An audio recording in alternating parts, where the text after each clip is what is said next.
hukum sesajen. Membuat tumpeng, membuat makanan, itu sesajen. Kalau membuat tumpeng, buat makanan, nggak apa-apa.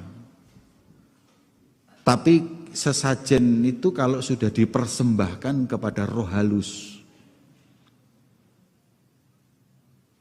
dimasukkan sumur, dimasukkan ke laut, dimasukkan ke kawah, dengan harapan kalau dia itu memberi sesajen itu, penunggunya atau jinnya nggak akan marah.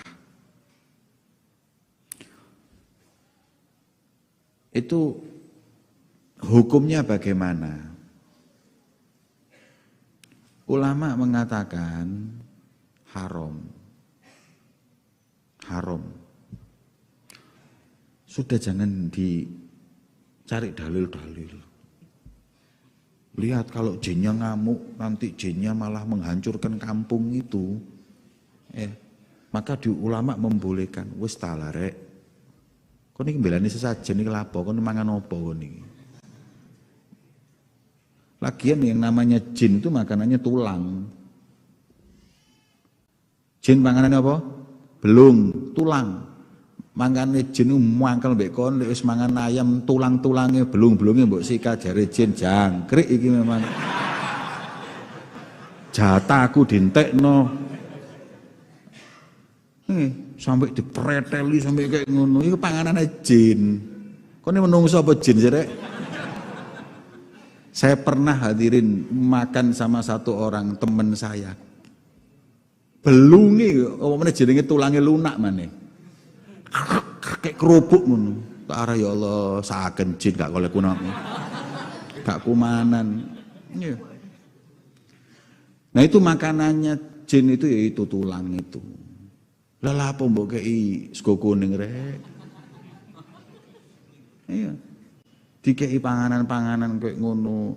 Jangan terlalu ngene lho, ulama itu kalau mau memberi fatwa itu ada fikihnya. Ada fikihnya.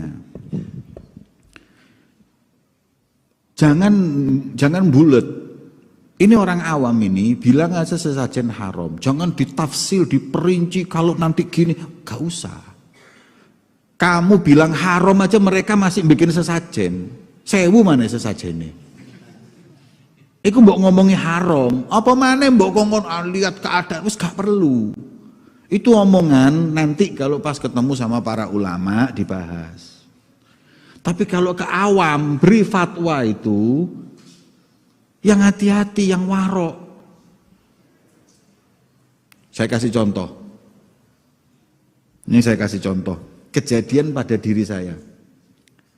Waktu saya bersama Sultanul Ilim Al-Habib Salim bin Abdullah bin Umar Asy-Syatiri di Surabaya.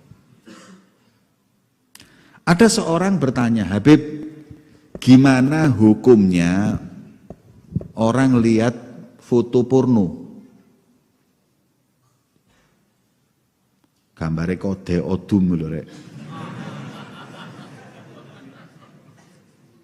Hukumnya gimana? Haram. Kata Habib Salim, haram. Di sebelahnya Habib Salim ini ada Faqih, cucunya Habib Rahman Masyhur Sohibul Bughiyah. Langsung Habib Salim dipegang. Habib, foto itu kan ada tafsil. Skut, diam. Saya tahu kejadian itu. Begitu selesai acara gini, Habib Salim masuk. Orang itu dipanggil, saya di dalam lagi mijetin. Dikasih tahu, kamu mau ngomong apa tadi? Kan Habib hukumnya foto itu kan seperti cermin. Haram kalau keluar syahwat, kalau enggak ini loh. Kalau sudah orang awam melihat fotonya orang telanjang, ya 99% itu mudah. Iku pasti nafsu, pasti haram. Hukumnya fikih, perempuan buka aurat itu kalau dilihat haram. Tapi kalau lihatnya lewat cermin tidak haram. kecuali lewat cermin terus keluar syahwatnya, baru haram. Terus disebutkan dalam kitab, kalau sudah keluar syahwat, jangan lagi cerminnya perempuan, lihat tembok ini terus nafsu, haram. Hukum fikih itu gitu. Jadi kalau lihat perempuannya itu langsung baru haram, tapi kalau lihatnya lewat cermin itu nggak haram. Lah sedangkan foto itu cermin. Makanya haramnya kalau ngelihatnya dengan syahwat. Tapi pertanyaannya, mana orang laki yang lihat fotonya perempuan telanjang nggak syahwat? Habib Salim memberi jawaban untuk orang awam. Haram. Kalau sampai ngomong ndak haram, engko didelok lewat nafsu baru tutup. Iku mang halal iku mang. Iki nafsu haram saiki. Engko nafsune ilang didelok maneh. Akhirnya kan bikin mainan. Nah, fuqaha kenapa kok mentafsir amanat dalam ilmu? Karena dia nggak lihat hakikat. Cermin itu bayangan. Televisi pun begitu, kalau lihat perempuan di televisi, kalau keluar syahwat baru haram, kalau enggak ya enggak. Tapi ulama itu enggak seperti itu. Dalam memberi fatwa itu harus hati-hati. Mana orang yang lihat foto telanjang kemudian enggak nafsu itu siapa? Loro kon, sumpah loro. Kok kon, Mas yo Kiai Habib iki lho. Delok ngono iki heng kok. Ora plonga-plongo. Wong menekon. Mana? Jadi kalau memberi fatwa itu lihat objeknya, orang awam itu dilihat. Ini pasti akan kesahwat, haram. Jadi sudah langsung haram. Ini memang sultanul ilm, rajane ilmu. Tapi ulama sing nyaran-nyaran metuan pondok iki gaya tok. Wah, enggak gitu, disebutkan kitab ini itu nanti kalau ngomong kita bertutup pintu ambil ulama baru ngomong. Sesajen ini sudah jangan diperinci macam-macam, haram. Fatwanya Nahdlatul Ulama haram, fatwanya Muhammadiyah haram, fatwanya semua ulama haram. Jangan terus diperinci-perinci yang akhirnya seakan-akan nggak haram, kalau gini nggak haram. Ojo, nanti mereka tambah main-main loh dalam sesajen ini, tambah nggak karu-karuan loh. Ya, gini-gini itu kan menutup pintu fitnah. Banyak hal hadirin. Aku lihat cerita ini bahaya. Iya, kalau apa yang saya baca di kitab-kitab fikih tentang fatwa ini bahaya. Nanti kalau orang awam dengar ini bikin mainan. Makanya nggak semuanya ilmu itu disampaikan ke orang awam. Sembrono. Saya kasih contoh lagi jilbab. Jilbab itu diartikan oleh sebagian ulama adalah baju sopan. Jadi orang itu pakai baju sopan. Tapi jumhur ulama mengartikan jilbab itu ya nutup semua badan kecuali wajah dan kedua tangan. Di mazhab Imam Malik dan Imam Abu Hanifah, di mazhab Imam Ahmad bin Hambal dan Syafi'i mengatakan bahwa wajah dan tangan pun itu juga aurat. Jadi harus ditutup. Jadi cadaran itu mazhab Syafi'i. Ono wong wedok nggak cadar, itu mazhab sapa? Syafi'i. Nek kon ngaku mazhab Syafi'i, ndelok wong cadar terus bingung, kon Syafi'i sapa kon?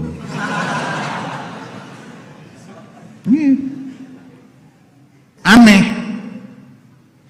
Ya, ada satu orang yang cerita sama saya, Beb, di kampus saya alhamdulillah yang cadar-cadar sekarang ini kami larang. Loh kok cadar mbok larang apa? Lu sampai ini mazhabnya apa? Syafi'i. Lu mazhab Syafi'i cadar itu wajib.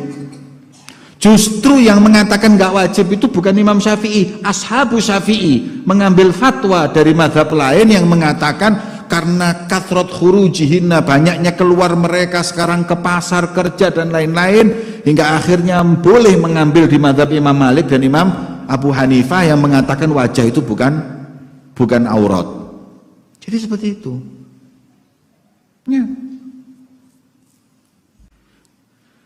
Nah, kalau jilbab ini yang sudah dikatakan wajib, itu banyak yang bajunya ketat, celana pendek.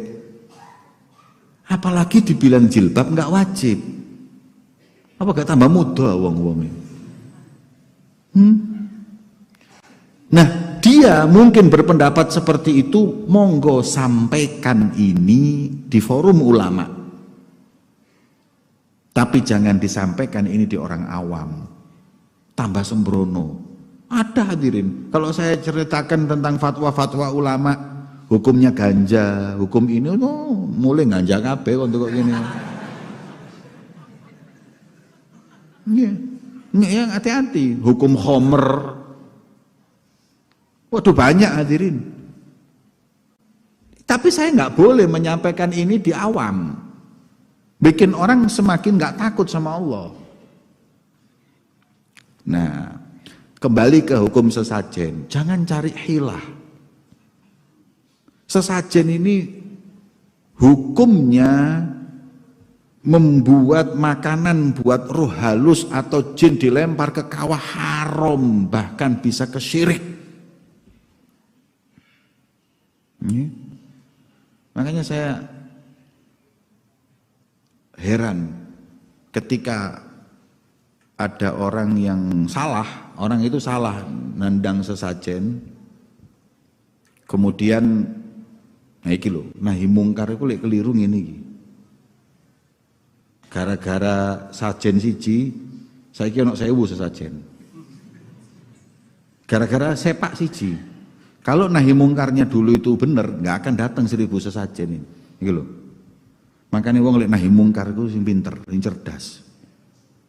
Katanya Imam Haddad, kalau Anda mau nahi mungkar, justru dengan nahi mungkarmu akan datang 1000 atau kemungkaran yang lebih besar, lebih baik jangan. Saya mau tanya sekarang. Mending sesajen siji ndek ngene Semeru apa 1000 ndek ngene Pemkot? Mending mana? Mending di Semeru siji daripada 1000 di Pemkot. Sebabnya salah nahi mungkar. Saya kasih contoh yang lain. Di Perancis, dosen mencaci Rasulullah dibunuh. Yang nyaci berapa sebelumnya? 1. Ketika dibunuh, Perdana Menteri marah. Di Perancis, di Paris, karikatur Nabi di jalanan. Mana yang lebih baik? Satu yang mencaci apa Perancis?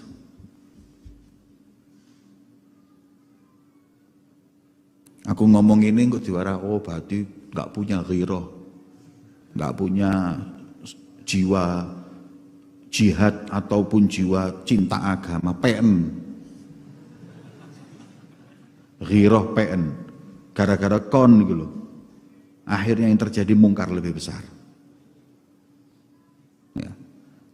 Tapi ribut inginane masalah sesajen.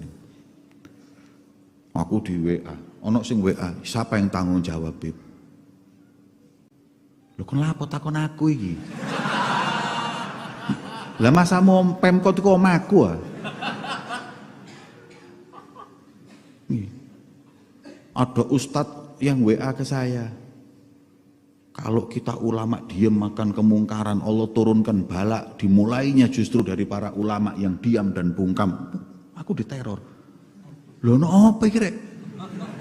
Aku asing gawe sesajen nih. Saya heran sama orang-orang. Saya punya cara untuk nahi mungkar. Ya, saya punya cara. Walaupun saya menyayangkan dengan yang dilakukan oleh orang radikal itu tadi dengan cara nendang dan lain-lain, itu saya nggak suka sama sekali. Dan saya juga nggak suka sama orang Muslim yang berkedok budaya kemudian buat sesajen. Budaya itu kalau nggak menentang agama fadhol silahkan, tapi kalau sudah berseberangan dengan agama tinggalkan budayamu.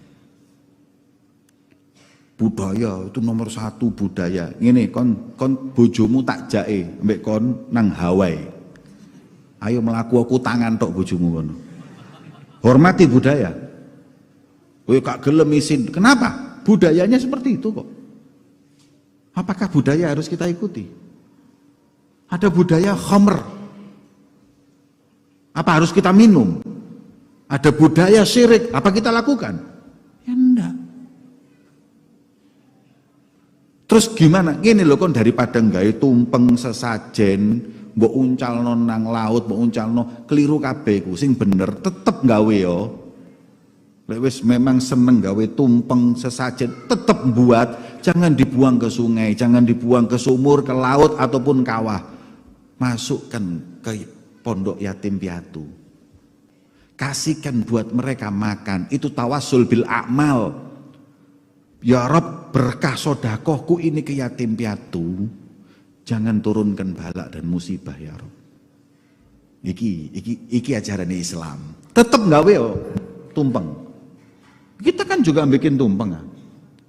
Aku waktu beberapa saat yang lalu ulang tahun kan arek kru gawe tumpeng. Apa syirik ayo? Sajen ayo. Dia ngasih sebagai budaya tumpeng, budaya. Enggak nolak kita. Ditolak itu dibuat nang ngene kawah.